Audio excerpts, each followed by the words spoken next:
Salut, c'est Julien de Omega Games et aujourd'hui je vous présente à nouveau Eternitium avec son extension Next Gen. C'est parti, d'abord je vous explique Eternitium, on passera ensuite rapidement sur l'extension. Donc, dans Eternitium, vous êtes des voyageurs temporels en quête de la gemme Eternitium qui vous donne la vie éternelle, mais il n'y en a qu'une seule, et donc votre but c'est quoi? C'est d'être le premier à la trouver, et si c'est le cas, vous gagnez la partie. Ça signifie que vous devez être le premier à vous défausser de toutes vos cartes époques pour trouver la gemme, et donc pour gagner la partie. Comment se passe une partie d'Eternitium?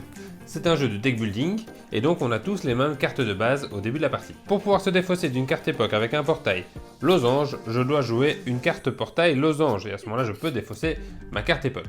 Facile, n'est-ce pas? Mais c'était facile parce que la première carte était face visible, les suivantes ne le sont plus.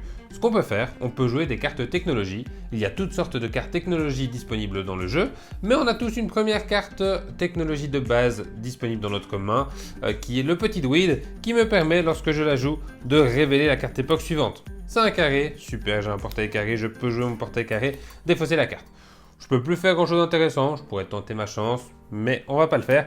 On va défausser nos cartes, passer à la phase d'achat. Et c'est la particularité du jeu, cette phase d'achat, puisqu'on n'a pas de ressources pour acheter des cartes. La ressource, c'est le temps. Acquérir une carte technologie de base va me coûter une carte époque. Acquérir une carte technologie avancée va me coûter 2 cartes époque. On va construire nos cartes technologie en perdant du temps. Admettons que je prenne cette carte-ci, le blaster temporel. Je vais la placer sur le dessus de ma pioche, comme ça je suis sûr de l'avoir pour le tour suivant. Et je vais venir choisir une des 2 cartes époque ici que je vais placer sur le dessus de mon paquet de cartes époque à défausser. Ça va donc me ralentir dans ma quête, puisque mon but c'est de ne plus avoir de carte époque ici. Mais je vais avoir une carte intéressante qui va revenir au fur et à mesure de la partie. Et surtout, la carte ici est face visible, donc a priori assez facile à défausser.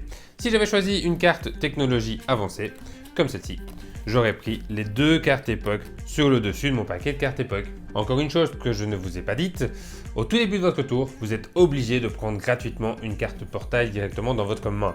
Ça peut être utile au début. Si vous n'avez pas de carré, vous allez pouvoir aller chercher une carte portail carré pour pouvoir la jouer directement.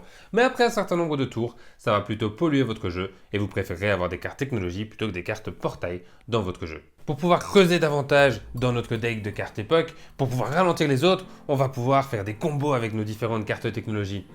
Et l'extension apporte là son lot de nouvelles technologies. Il s'agit d'un booster avec 3 cartes technologie de base et 3 cartes technologie avancées, évidemment disponibles en plusieurs exemplaires, donc 3 fois la même carte technologie de base, 2 fois la même carte technologie avancée. Laissez-moi vous expliquer 2 de ces effets.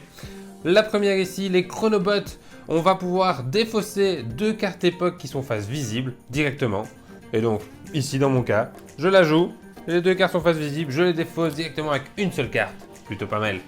Une carte technologie avancée ici, qui sont les batteries ioniques. Quels sont leurs effets? On va détruire une carte de notre main et on va améliorer cette carte. Si on détruit une carte portail, on va pouvoir prendre dans notre main une carte technologie de base. Si on détruit une carte technologie de base, on va pouvoir prendre dans notre main une carte technologie avancée.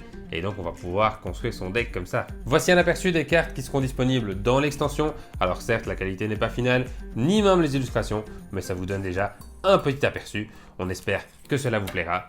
Et merci de nous soutenir dans notre nouvelle campagne Ulule. Si vous nous soutenez, vous aurez tous les avantages de la précédente campagne, tous les stretch goals débloqués, c'est-à-dire la carte cyberlunette, une carte technologie avancée, goodies, un jeton premier joueur, 5 missions solo supplémentaires et aussi une version coopérative.